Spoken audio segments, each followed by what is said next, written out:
மத்தேயு எழுதிய நற்செய்தி அதிகாரம் 8 இறை வசனங்கள் 5 முதல் 17 முடிய. இயேசு கப்பர்நாகுமுக்கு சென்றபோது நூற்றுவர் தலைவர் ஒருவர் அவரிடம் உதவி வேண்டி வந்தார். ஐயா, என் பையன் முடக்குவாதத்தால் மிகுந்த வேதனையுடன் படுத்து கிடக்கிறான் என்றார். இயேசு அவரிடம், நான் வந்து அவனை குணமாக்குவேன் என்றார். நூற்றுவர் தலைவர் மறுமொழியாக, ஐயா, நீர் என் வீட்டிற்குள் அடியெடுத்து வைக்க நான் தகுதியற்றவன். ஆனால் ஒரு வார்த்தை மட்டும் சொல்லும், என் பையன் நலமடைவான். நான் அதிகாரத்துக்கு உட்பட்டவன்.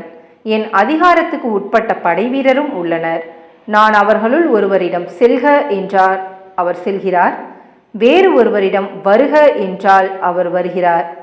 என் பணியாளரை பார்த்து இதை செய்க என்றால் அவர் செய்கிறார் என்றார்.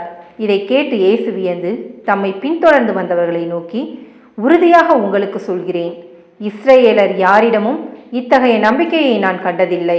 கிழக்கிலும் மேற்கிலும் இருந்து பலர் வந்து ஆபிரகாம், ஈசாக்கு, யாக்கோபு ஆகியோருடன் விண்ணரசின் பந்தியில் அமர்வர். அரசுக்கு உரியவர்களோ புறம்பாக உள்ள இருளில் தள்ளப்படுவார்கள்.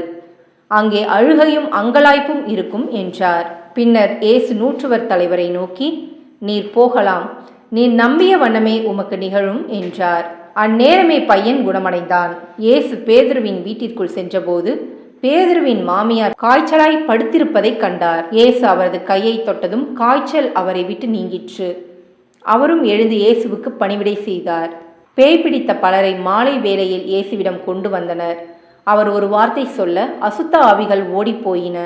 மேலும் எல்லா நோயாளர்களையும் அவர் குணமாக்கினார்.